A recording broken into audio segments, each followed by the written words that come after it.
All right, trash kickers. This is TBrown0065. Welcome back to another discussion episode here. This is a pretty important topic to discuss. What's this topic about specifically? It's about wokeness. Now, if you were to Google search what wokeness is, I mean, all you're going to hear is positive things about it, okay? You're going to hear things like, oh, well, it's when you're alert about, societal issues. And you're going to hear things like, oh, woke is good for business. Or you'll hear things like, oh, well, ESG is not woke, it's capitalism, so on and so forth.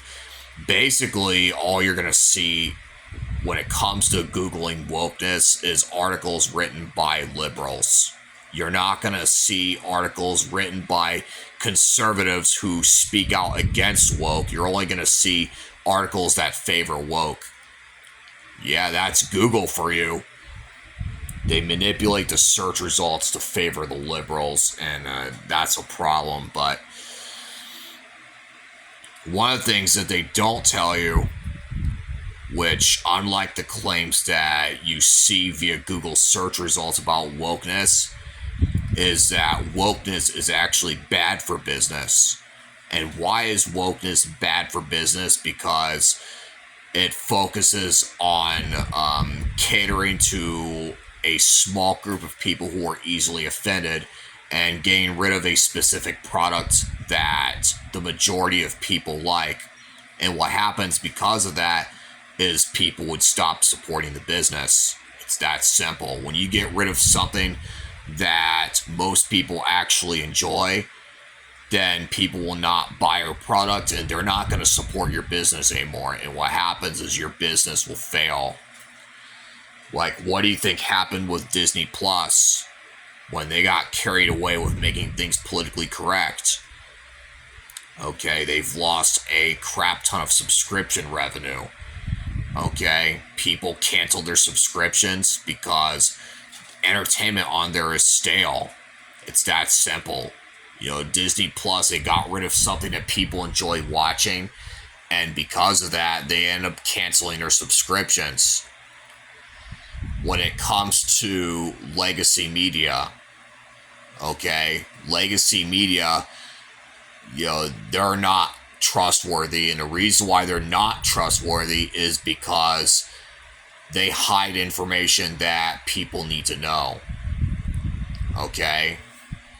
And there's a number of reasons why you can't trust it. Not only do they hide information that people need to know, they lie about stuff. It's that simple. I remember back when I was in middle school, there was a rumor going around that the news lies, and to the people out there who spread that rumor, I mean, at the time, though, I was against that rumor, where I said that, that's a crock of shit. But nowadays, it's like, I understand why that rumor was circulating. And yeah, it's like, you know what? I gotta give props to them for spreading it, because yeah, the news does lie. They hide information that people need to know, and there's so much stuff that they do lie about. Okay? Like, we've seen news organizations get busted red-handed lying about stuff. Okay? And some of them even got hit with defamation lawsuits because of that. Spreading lies about specific people, which is clearly not protected by First Amendment. If you look up false statements of fact, you can see that defamation is an example of false statements of fact, which is not protected by the First Amendment. And the reason for that is because defamation ruins someone's life. You're going after an innocent person, and that person's life is ruined. That's the consequence of defamation. And yeah, that's one of the reasons why legacy media, another reason you can't trust it. They don't understand how the internet works. Okay? They don't understand the difference between disinformation and memes. Okay, we've seen it happen with Jeremy Hambley. If you don't know who Jeremy Hambley is, he's known as the Quartering. He also owns a Midwestly channel on YouTube, but I haven't seen him upload to that channel anymore, but he still uploads the Quartering, where one of his videos actually got fact-checked, saying that it was fake news. And it's a video where he showed news coverage, but there was like voice over it, and he clearly indicated that it was a meme, but legacy media took that as disinformation anyways. That's how bad legacy media is. And you know what's worse is that, you know, his YouTube video featuring that clip got 9/11, saying that it violated misinformation policy. And the reason why, which is a very stupid reason, it's because YouTube catered to the mainstream news articles bashing the Quartering. That's what happened. You know, when YouTube or Facebook or whatever, okay, when it comes to silencing information by independent news commentators, it's safe to say that these platforms don't like commentary channels in general. Okay, we've seen it happen. I've seen Tipster talk about it. I've seen Review Tech USA talk about it. Yeah, I have to agree with them on it. I have to agree with what these people said about, you know, YouTube disfavoring the commentary community because they're so caught up with fighting so-called disinformation, even though what they're really doing is they're promoting disinformation, not fighting it. Because when it comes to independent news commentary channels, they cover things that mainstream media doesn't want people to know. Okay? Basically, they're people that, like the independent creators, they speak the truth that mainstream media doesn't want the public to know.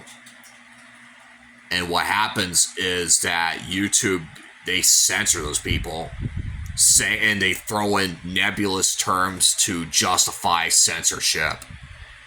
And they do that to please advertisers. You know, this is why people are becoming less educated nowadays. You know, we're seeing more people make dumb decisions. It's because of, you know, disinformation that mainstream tech platforms have been pushing towards, you know, consumers. Well, we're just trying to protect the audience from, you know, misinformation. Crock of shit. You're not protecting an audience. You're exposing an audience to misinformation. That's what you're doing.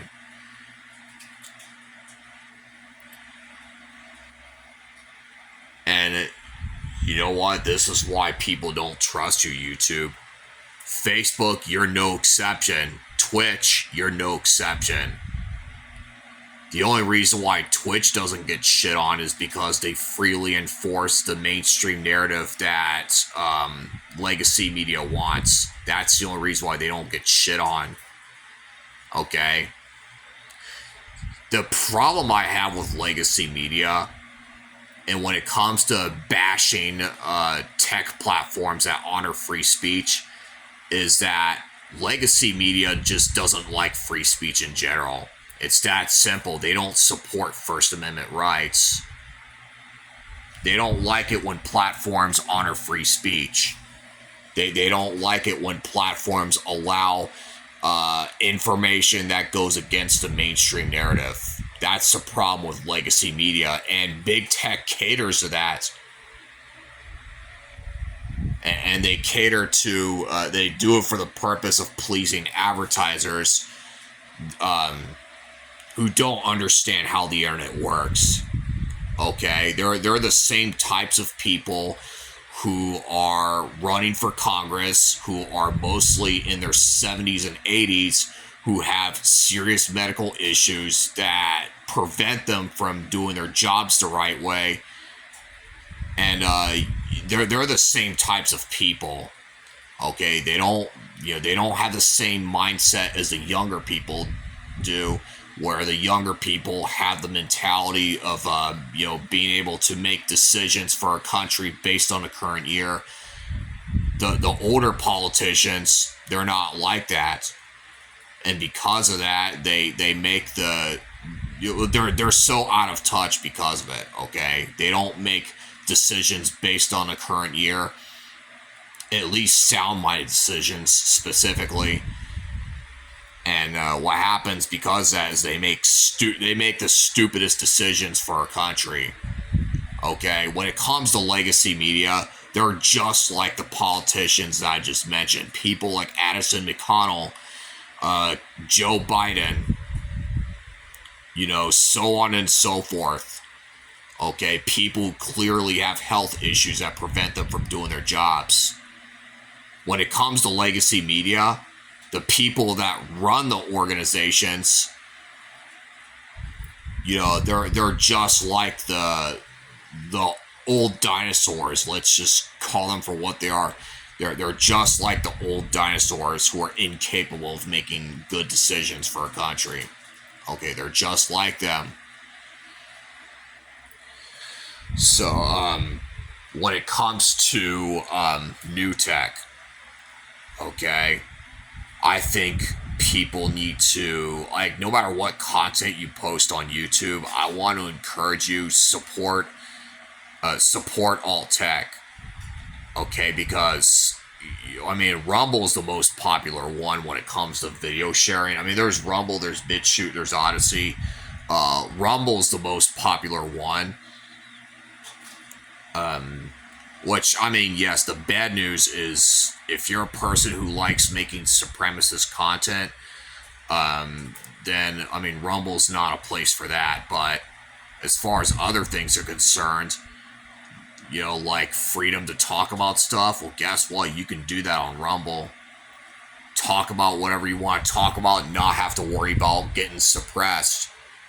Unlike mainstream tech like YouTube and Facebook and Twitter and Twitch and all that shit. I'm telling you, man, when it comes to flow of information, because eventually people are just going to migrate to other platforms to create and consume content. And they're gonna get the truth that they need to hear, not the propaganda that legacy media likes to spread, that mainstream tech platforms like to promote. Okay? Oh, well, we're just trying to combat misinformation. No, you're not. You're not combating misinformation. You're exposing people to misinformation. That's what you're doing, YouTube. So, yeah, it's safe to say YouTube doesn't like commentary channels.